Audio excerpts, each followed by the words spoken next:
Okay, so we got a problem. We got a problem in our society where most of us love toxic shit. We are entertained by toxic shit. Maybe it's a shock value by it, We live our very mundane, normal, regular lives, and we just want to see some people acting fucking crazy. That's opposite of us. It gives us some entertainment, and sometimes the scripted shit is just not normal because that's just people just like us, acting crazy. But when you see actual reality TV, you like, wow, people are fucking wild, and you kind of glued to the screen to see what next this person is going to do. This real person in their real personality, in their real lives, what crazy thing that they're going to do. So a lot of people have been hooked to reality TVs, waiting for these moments that they see people act very wild and outlandish. Reality TV shows for black folks, they're usually filled with fights and drama. Fights, drama, horrible decisions, just the worst of the worst types of people. And when you are showcasing our reality, and that's the main thing that you show to looks like to be our reality, people start to feel some type of way about that because that's not a lot of people's reality. And to think that when people finally get famous, you're showing what's conceived or perceived to be the best of us, and them acting in a very negative manner, that could be very damaging. But I could also understand the perspective of a producer or a CEO being in that position, understanding that for me to sell, I have to give the people what they want to see, which goes back to my initial talking point, my initial thought as far as like, people want to see something that's not normal, not regular. They want to see entertainment. Once again, the biggest issue with the black community that I think when it comes to the propaganda or media is the lack of representation of all different sides. We mainly see one side get pushed to the forefront while another side just gets left out and not thought of because it may not be as entertaining or marketable. Now, what brings me to this point of having this conversation is that the Zeus Network CEO, Lemuel Plumber, had a conversation with some folks over on Fox Soul, and they had a conversation about the Zeus Network having some content that's very derogatory and leads to being a very bad representation of Black American people. Now, with most of the content that I see that Zeus produces, it is very, very, very, it's bullshit. As far as my opinion, as far as what I would say, I think they could do better as far as producing much more well-rounded, more well-ranged content. I think they are only going for shock value shit. It's always, people fighting, people going wild. It's the worst of the worst stereotypes on that platform, and it can be very damaging for people that care about that type of shit.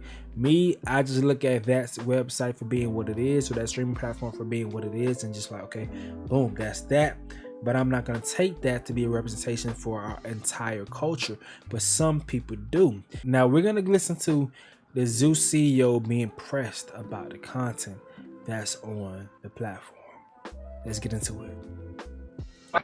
I know you've heard, the statement that I made about your platform. That's probably much part of the reason why you're here. For those who have not seen it, we got a clip. Let's take a look. I am very proud of the fact that we got a Black brother that has built a network that and it's profitable and he's getting shine. But to be quite frankly, brother, you built your network on trash. You built your network on trash, and you set our culture, as far as I'm concerned, with all those pieces of programming, you set us backwards. So maybe this is the chain of events needed for Zeus to take a small shift in direction. So that being said, how did you feel seeing that clip? Because I'm sure everybody sent it to you. And what's your rebuttal to that? I really didn't feel anything. I mean, look, you're entitled to your opinion. I don't agree with you at all. Our customers don't enjoy garbage. I don't agree. I think our customers are intelligent enough to understand what they're consuming. You know what I mean? So you saying it's garbage and trash, that's one person's perspective. I don't understand how you quantify or qualify, trash. How do you qualify trash? I don't understand that. Are you talking violence, sex, drugs? you know, etc. I mean, if that's the case, then all of Hollywood is trash. Every production, every show, every network is trash. And then we should probably watch TBN and the Word Network every day. Okay. I mean, we could honestly sit here and play a game of words all day long, but the fact it's not words, Funky. It's not words. You said our programming and the network is trash. You know, I invested my own money to create a Black-owned network because we're usually not given these opportunities, you know, to be in a position where we actually can like distribute content, fund, finance, invest in programming. I would say this: we are always given the opportunity to make a fool of ourselves. Anytime we get a chance to make a fool of ourselves and anybody can profit off of, they give us that opportunity. We're given that opportunity over and over and time after again. I respect this man as far as like what he did and his business actually working. But he isn't doing anything groundbreaking other than just being a Black guy finally being the one to profit off of the misfortunes of Black people. What will really be a challenge is you putting yourself in a position to, you know, fund, you know, the positive images being shown. But once again, I understand the business, I understand why he's in the position that he's in. This specific show, your show is called TGIF. T. You're talking about. I just watched your segment, right? You guys talked about Will Smith and Jada Pinkett. You're talking about negativity all day, right? True. Negative news. True. You know what I'm saying? You didn't highlight Samuel Jackson's or Quest. You know, what's the guy's name? Questlove. You know, you didn't spend a whole segment talking about how that was Samuel Jackson's first Oscar. True. You know, you spent all the entire segment talking about Will Smith and Jada Pinkett, you know, and giving your commentary.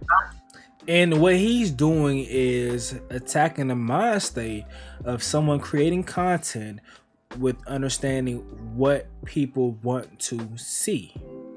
You feel me? It's so many times that I myself with my platform, it's some things that I want to do, that I want to speak about, but those may be things that only me and a small minority of people want to hear and want to talk about. It really matters for you to keep your job and to maintain, you know, your lifestyle or to be able to feed your family.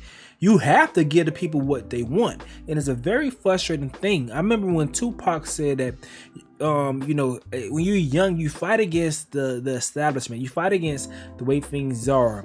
But once you hit 30, the fight leaves a man. And you just focus on trying to win within the rules, win within the society as far as what's given to you. And you could just still reserve your thoughts as far as what you wish you prefer things to be.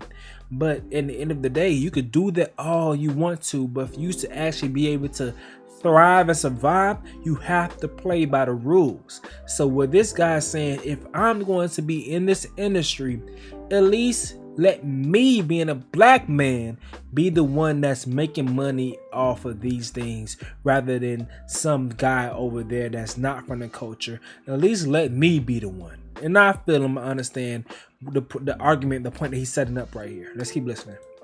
So in a sense, TGIF is trash. Or maybe, you know, maybe you're an association. Maybe you're an affiliate of Zeus. I'm confused. You know what I mean? So what are you saying? Okay, so Mr. Plumber, hold on, Al. Mr. Plumber, you know, obviously, how convenient of you. You cherry picked one example of one particular segment. This show, we cover a vast array of topics, both intellectual and garbage. I mean, it is a gossip show. What does gossip mean? Hold on. I'll let you finish, so let me finish. First. I took a minute to go through all of your programming on your show, right? Because I didn't even know that you had, and congratulations. But I find it odd that in your speech, you used the word intellect, right? Or intelligent. Our viewers are intelligent, and I'm not doubting that. But of all of your shows that get Zeus the most ratings, you got Baddies, you got Jocelyn's Cabaret, Boys, Los Angeles, you had Black China, you had One More Chance. I'd like to think that those are your most popular shows. You can't sit here and pretend like there is not a reverberating theme that goes throughout all of those shows. And it is extreme fighting and violence that surpasses what we see on normal cable. And it seems to be that is a large part of your success. That's low-hanging fruit, in my opinion. I agree. I could go out right now with the camera, throw water on homeless people, make a show out of it, and it would skyrocket. Doesn't mean it's right.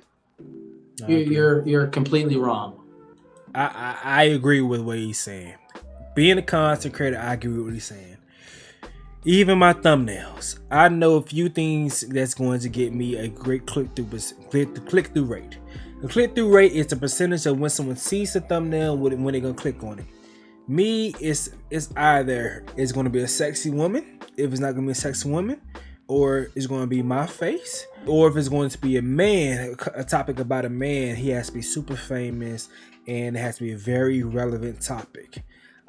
My face, because some ladies like seeing my ugly ass face, it helps my click-through rate. Beautiful women, most men like seeing beautiful women, so that makes people click. We are living for clicks. Most of us that are producing content, we're living for click and views. We are clout chasers. If a person that creates content doesn't want to admit that they are a clout chaser, they are a fucking liar. We are all clout chasers. We are posting to get attention. So you have to do what you have to do to get attention. So I want to see where this goes. You don't own a network. You're not a CEO of a network, and you're not, you're not in my position. So I respect what you're saying. However, I don't agree with you. I don't think our audience is trash. I do think that the customers are intelligent enough to understand, again, like I said, what they're consuming. Okay. They understand. You're basically saying the audience is stupid.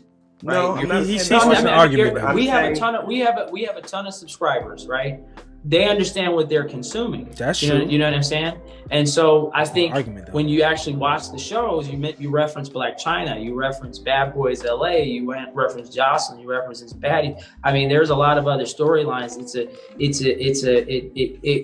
It has multiple components. It's not just salacious or conflict driven. You know what I mean? It is. Some of our shows and some of the storylines have heart. It's real. It's raw. It's uncensored. It's unfiltered. I mean, we have tons of shows. Some of our hit shows happen to be some of the ones that are a little bit more louder and provocative. But we have over 60 plus shows on the platform that you don't even talk about, short form content from influencers and all sorts of folks. So I'm just saying we have a diverse. I'm sorry. Because no one watches those. Let me jump in here. Do you understand what I'm? Okay, so you just proved my point. You just said no one watches those. Can I ask a question? It's like they both understand what the situation is. That's the end of it. They both understand what's going on. Funky Dineva is trying to fight in a perspective that, he can't lose in this shit. He can't lose. All he could say, all he has to do is just challenge, challenge the content that they're putting out and saying, this X, Y, and Z, as far as like the content that you're putting out that's mostly viewed on your channel is negative content, X, Y, and Z. But it's like, bro, I gotta do a job. I gotta maintain my job. I gotta run the network.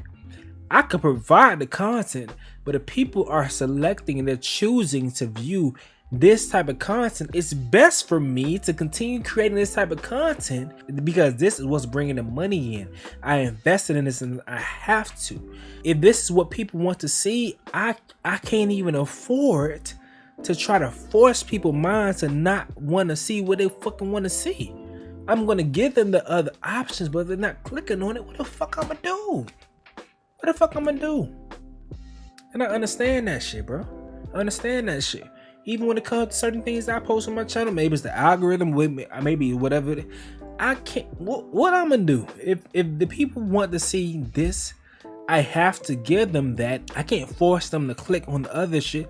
I gotta give them that if I want to play ball. If I want to participate in the game, I have to play ball. I have to play by the rules. I have to play, and it's tough being in that position. That's why he pointed out that you don't own a network. You're not a CEO, and you're not in my position, so you don't understand. So both people have good arguments. I think that it's different vantage points, and I think in this position, it's easy for the other homie from Carol City, fucking Neva, to be able to say this is my perspective, but he's not actually in the fire, in the fight, to understand what goes on behind closed doors, to see the analytics on the other content that they try to create that's more positive, whatever, and seeing the differences. And you're like, for me to be able to make profit on my investment, I have to give the people what they want to see.